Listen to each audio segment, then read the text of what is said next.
السلام علیکم ورحمۃ اللہ وبرکاتہ۔ آج کی اس ویڈیو میں نبی کریم صلی اللہ علیہ وسلم کی سیرت طیبہ کو مختصر مگر جامع انداز میں بیان کرنے کی کوشش کریں گے۔ نبی کریم صلی اللہ علیہ وسلم کی عمر مبارک 63 سال تھی، تو سال کی ترتیب کے ساتھ اہم واقعات ذکر کریں گے کہ کس سال کون سا اہم واقعہ پیش آیا۔ تو یہ مختصر اور جامع انداز میں کوشش کریں گے۔ یہ ویڈیو انشاءاللہ ہمہ قسمی امتحانات کے لیے بھی مفید ہوگی، خصوصاً اسلامیات لیکچرار، عربی وغیرہ اور دیگر امتحانات کے لیے بھی، اور اس کے علاوہ بھی آپ صلی اللہ علیہ وسلم کی سیرت مبارکہ کے اہم واقعات کو جاننے کے لیے یہ ویڈیو مفید ہوگی۔ تو شروع کرتے ہیں۔ مورخین نے آپ صلی اللہ علیہ وسلم کی حیات طیبہ کو 3 ادوار میں تقسیم کیا ہے۔ پہلا دور ولادت سے لے کر نبوت تک، دوسرا دور نبوت سے لے کر ہجرت تک، اور تیسرا دور ہجرت سے لے کر رحلت مبارکہ تک۔ تو سب سے پہلے ہم ولادت سے شروع کریں گے۔ حضرت محمد مصطفیٰ صلی اللہ علیہ وسلم کی ولادت باسعادت پیر کے روز صبح صادق کے وقت ربیع الاول کے مہینے میں عام الفیل کا سال جو تھا وہ عام الفیل تھا، اپریل سن 571 میں آپ کی ولادت مبارکہ ہوئی۔ بعض روایات میں سن 570 آتی ہے اور بعض میں 571۔ آپ صلی اللہ علیہ وسلم کی ولادت سے چند مہینے پہلے آپ صلی اللہ علیہ وسلم کے والد محترم جناب عبداللہ کی وفات ہو گئی تھی، تو آپ صلی اللہ علیہ وسلم کے دادا جان جناب حضرت عبد المطلب کی طرف سے آپ صلی اللہ علیہ وسلم کا اسم گرامی محمد رکھا گیا، اور آپ صلی اللہ علیہ وسلم کی والدہ محترمہ آمنہ کی طرف سے آپ صلی اللہ علیہ وسلم کا نام احمد تجویز کیا گیا۔ اور یہی وہ سال تھا کہ ابو لہب نے آزاد کردہ باندی جو صوبیہ ان کا نام تھا، انہوں نے نبی کریم صلی اللہ علیہ وسلم کو چند دن دودھ پلایا تھا، اور یہ ان کو شرف حاصل تھا۔ تو قریش کی عادت کے مطابق آپ صلی اللہ علیہ وسلم کو حضرت حلیمہ سعدیہ رضی اللہ تعالی عنہا کی رضاعت میں دے کر مضافات مکہ میں بھیج دیا گیا۔ اس وقت آپ صلی اللہ علیہ وسلم فقط 8 دن کے تھے جب حضرت حلیمہ رضی اللہ تعالی عنہا آپ کو وہاں سے لے گئیں۔ تو ولادت اس میں یہ ہے کہ نبی کریم صلی اللہ علیہ وسلم کی سیرت مبارکہ ساری اہم ہے، لیکن اس میں سے جس سال میں جو اہم واقعات پیش ہوئے ہوں گے ہم ان سالوں کا خصوصاً ذکر کریں گے۔ نبی کریم صلی اللہ علیہ وسلم کی ولادت کے چوتھے سال اہم واقعہ جو پیش آیا وہ تھا واقعہ شق صدر کا واقعہ۔ تو ولادت کا چوتھا سال شروع ہوتا ہے تو اس میں شق صدر کا واقعہ پیش آیا، جس میں آپ صلی اللہ علیہ وسلم کا سینہ مبارک فرشتوں نے آ کر کھولا۔ مورخین نے لکھا ہے کہ شق صدر کا واقعہ جو ہے یہ آپ صلی اللہ علیہ وسلم کی حیات میں 4 مرتبہ پیش آیا۔ پہلا زمانہ طفولیت میں جب آپ حضرت حلیمہ سعدیہ رضی اللہ تعالیٰ عنہ کے پاس تھے، اور دوسری بار 10 سال کی عمر میں پیش آیا، یہ فتح الباری میں بھی یہی لکھا ہے، اور تیسری بار واقعہ جو پیش آیا وہ بعثت کے وقت پیش آیا۔ یہ مسند ابو داؤد کی جو ہے وہ روایت میں یہ بات موجود ہے، اور چوتھی بار جو ہے وہ واقعہ معراج کے موقع پر پیش آیا۔ بعض مورخین نے 5ویں بار کا بھی شق صدر کا ذکر کیا، لیکن وہ صحیح قول کے مطابق ثابت نہیں ہے۔ آپ صلی اللہ علیہ وسلم کی عمر کے چوتھے سال واقعہ شق صدر پیش آیا، اور 5واں سال گزرا، پھر اس کے بعد آپ صلی اللہ علیہ وسلم کی 6 سال کی عمر تک آپ صلی اللہ علیہ وسلم حضرت حلیمہ سعدیہ رضی اللہ تعالی عنہا کی پرورش میں رہے، اور ولادت کے 6 سال آپ صلی اللہ علیہ وسلم کی والدہ ماجدہ حضرت آمنہ اپنے میکے میں 1 ماہ کا قیام کیا۔ آپ نے وہاں سے واپسی پر حضرت آمنہ وہاں مکے میں قیام کرنے کے بعد واپسی پر مقام ابوا پر آپ کا انتقال ہو گیا اور آپ وہیں پر اب تک مدفون ہیں۔ تو یہ ولادت کے چھٹے سال آپ صلی اللہ علیہ وسلم کی والدہ کا انتقال ہوا۔ ولادت کے 7ویں سال آپ صلی اللہ علیہ وسلم اپنے دادا حضرت عبد المطلب کی تربیت میں پروان چڑھتے رہے، اور ولادت کے 8ویں سال دادا محترم کا بھی انتقال ہو گیا۔ نبی کریم صلی اللہ علیہ وسلم کے دادا کے انتقال کے بعد آپ صلی اللہ علیہ وسلم اپنے چچا جناب ابو طالب کی پرورش میں آپ چلے گئے۔ تو ولادت کے 8ویں سال آپ حضرت ابو طالب کی پرورش میں چلے گئے۔ اس طرح ولادت کے 12ویں سال آپ صلی اللہ علیہ وسلم نے اپنے چچا کے ساتھ شام کی طرف پہلا تجارتی سفر کیا، جس میں آپ صلی اللہ علیہ وسلم نے شرکت کی، اور اسی سفر میں جو اہم واقعہ پیش آیا وہ بحیرہ راہب سے آپ صلی اللہ علیہ وسلم کی ملاقات ہوئی، اور اس نے آپ صلی اللہ علیہ وسلم کی نبوت کی پیشین گوئی بھی کی۔ تو ولادت کے یہ 12 سال ہوئے، اس کے بعد 13واں ہوا۔ ولادت کے 14ویں یا 15ویں سال، بعض روایات میں یہ بات لکھی ہے کہ ولادت کے 20ویں سال عربوں کی مشہور لڑائی جو ہوئی، حرب الفجار جسے کہا جاتا ہے، وہ پیش آئی۔ اس جنگ میں بھی آپ اپنے بعض چچاؤں کے اصرار پر شریک ہوئے، لیکن آپ نے قتال میں حصہ نہیں لیا تھا۔ اور ولادت کے 16ویں سال آپ صلی اللہ علیہ وسلم نے اہل مکہ کے حلف الفضول نامی معاہدے میں شرکت کی، اور ولادت کے 25ویں سال آپ صلی اللہ علیہ وسلم نے حضرت خدیجہ رضی اللہ تعالی عنہا کا مال لے کر تجارت کا دوسرا سفر شام کی طرف کیا، اور سفر سے واپسی پر اسی سفر میں پیش آنے والے واقعات، تجارتی نفع اور آپ صلی اللہ علیہ وسلم کے اخلاق و واقعات سن کر 2 مہینہ اور 25 روز کے بعد حضرت خدیجہ رضی اللہ تعالی عنہا نے آپ صلی اللہ علیہ وسلم کو نکاح کا پیغام بھجوا کر آپ صلی اللہ علیہ وسلم سے نکاح کر لیا۔ تو یہ ولادت کے 25ویں سال تھا، یعنی آپ کی عمر اس وقت 25 سال تھی۔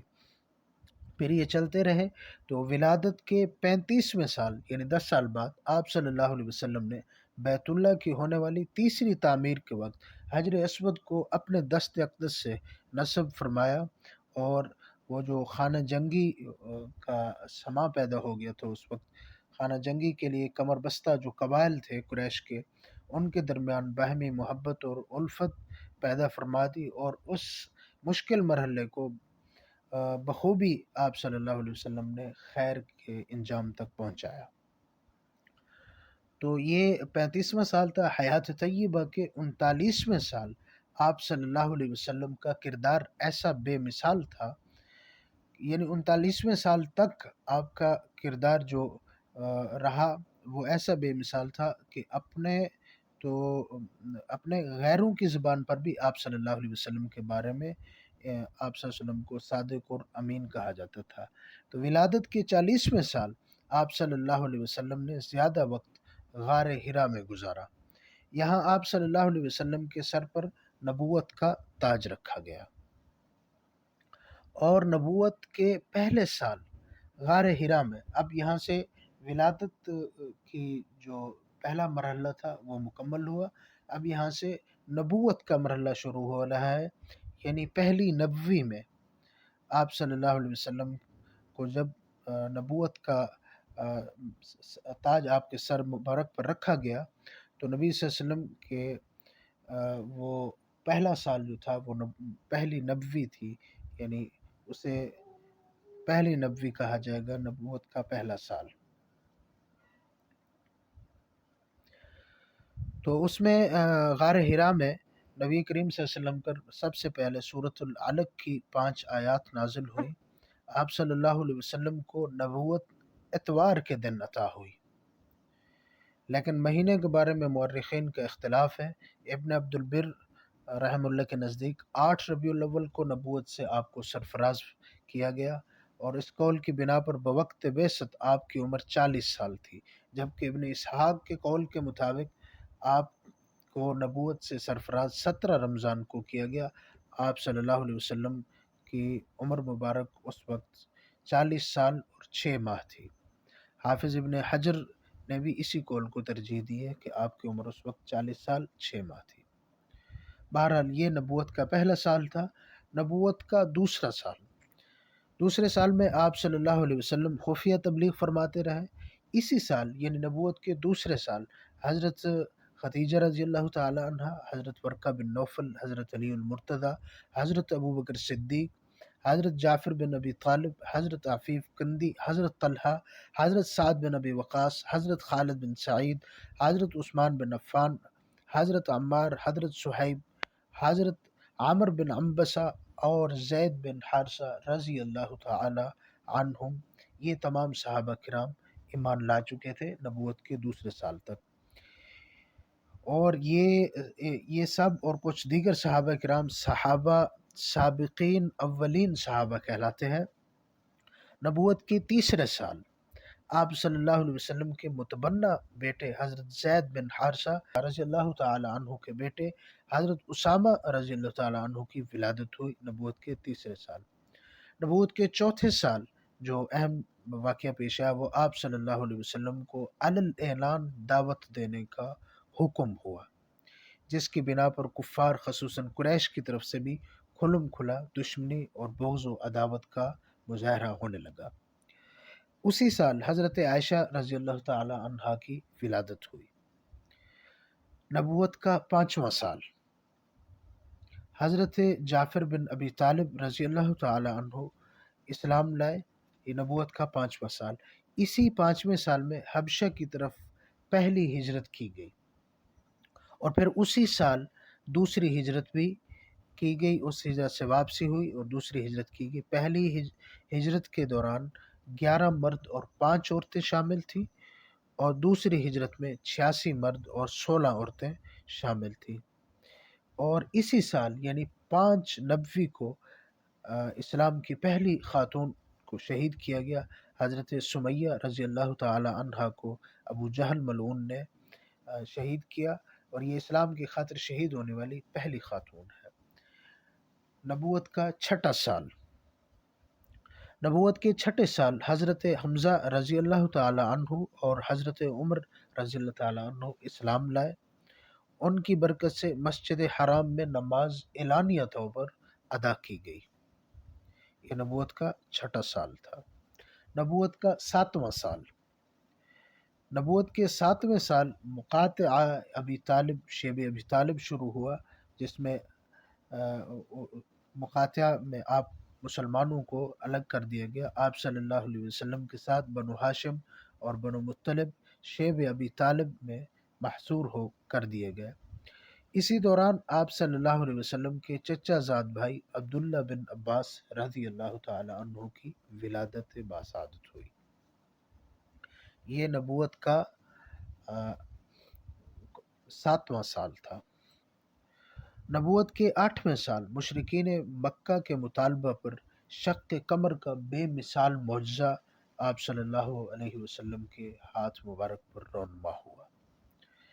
نبوت کے 9ویں سال شیب ابی طالب میں ہی محصور رہے، اور نبوت کے 10ویں سال پھر یہ مقاطعہ ختم ہوا، اور اسی سال آپ صلی اللہ علیہ وسلم کے چچا جناب ابو طالب کا انتقال ہوا، اور ان کے انتقال کے تقریباً 3 یا 5 دن بعد اسی سال حضرت خدیجہ رضی اللہ تعالی عنہا کا انتقال ہوا۔ حضور اکرم صلی اللہ علیہ وسلم نے اس سال کو عام الحزن قرار دیا۔ اسی سال آپ صلی اللہ علیہ وسلم کا نکاح حضرت سودہ بنت زمعہ رضی اللہ تعالی عنہا سے ہوا، اور اسی سال حضرت عائشہ رضی اللہ تعالی عنہا سے آپ صلی اللہ علیہ وسلم کا نکاح ہوا، لیکن آپ کی رخصتی نہیں ہوئی، حضرت عائشہ کی رخصتی اس سال نہیں ہوئی۔ اور اسی سال واقعہ طائف بھی پیش آیا، آپ نے طائف کی طرف سفر کیا، جس میں آپ صلی اللہ علیہ وسلم کو تکلیف دی گئی۔ یہ نبوت کا 10واں سال تھا۔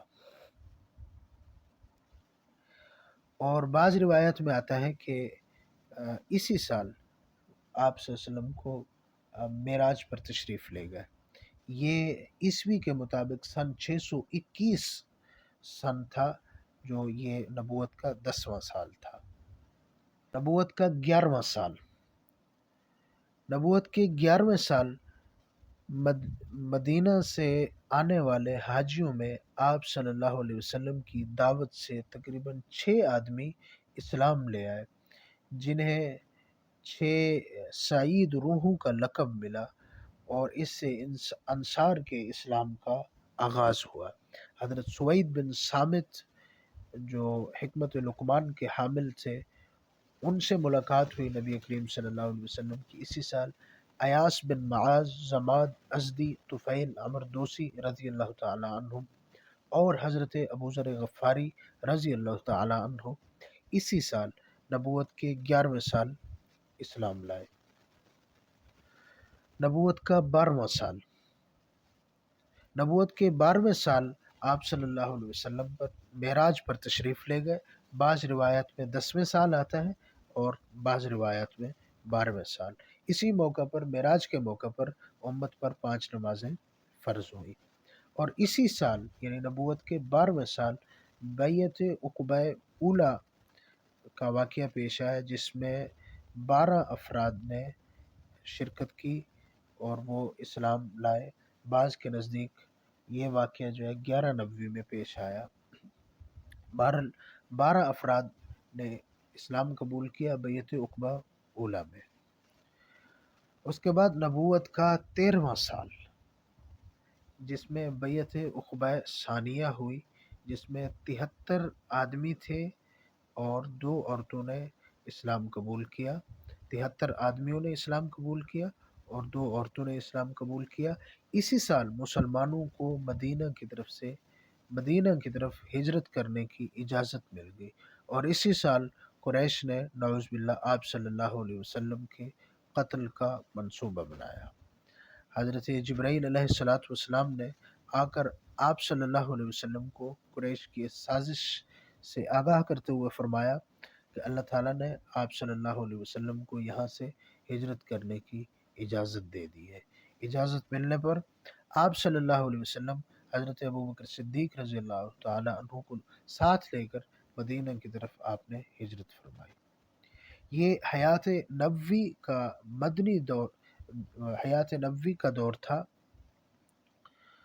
تو اس دور کے بعد جناب نبی کریم صلی اللہ علیہ وسلم کی ہجرت شروع ہوتی ہے، اور ہجرت کے بعد کی حیات مبارکہ کا دور جو ہے وہ مدنی دور کہلاتا ہے، اور اس میں ہجری سال کی ابتدا ہوتی ہے، جو کہ مدنی دور جو ہے، جو کہ بڑا تابناک دور ہے، جس میں آپ صلی اللہ علیہ وسلم کی انتھک کوشش، محنتوں اور قربانیوں کے سبب اسلام کو غلبہ ہی غلبہ ملا ہے، اور آپ صلی اللہ علیہ وسلم کی جانثار جماعت قدسیہ کے سرفروشوں نے اسلام کی نشر و اشاعت کے لیے آپ صلی اللہ علیہ وسلم کے اشاروں پر اپنا تن، من، دھن سب کچھ لٹا دیا، اور آپ صلی اللہ علیہ وسلم کے اس بے مثال دور کا نقشہ کھینچنے کی منظر کشی اتنی طویل ہے کہ شاید اس کی ضخیم مجلدات جو ہیں یا ضخیم کتابیں جو ہیں وہ بھی اس موضوع کو نہ بھر سکیں۔ بہرحال یہ نبی کریم صلی اللہ علیہ وسلم کی ولادت مبارکہ سے لے کر آپ صلی اللہ علیہ وسلم کی ہجرت تک، یہ یعنی نبوی دور بھی اس میں شامل ہے۔ یہ اس میں جو اہم واقعات تھے ان کا ہم نے صرف مختصر اس کا ہم نے ذکر کیا ہے، اور اگلی ویڈیو میں انشاءاللہ ہم ذکر کریں گے کہ نبی کریم صلی اللہ علیہ وسلم کی ہجرت کے بعد جو مدنی دور شروع ہوا، اس میں پہلی ہجری میں آپ کون سے اہم واقعات پیش آئے، دوسری ہجری، تیسری ہجری، کون سی جنگ کس ہجری میں پیش آئی، تو اس کو ہم اسی طرح مختصر مگر جامع انداز میں بیان کریں گے۔ اگر آپ کو یہ ویڈیو مفید لگی ہے تو ویڈیو کو لائک کریں، شیئر کریں اور چینل کو سبسکرائب کریں۔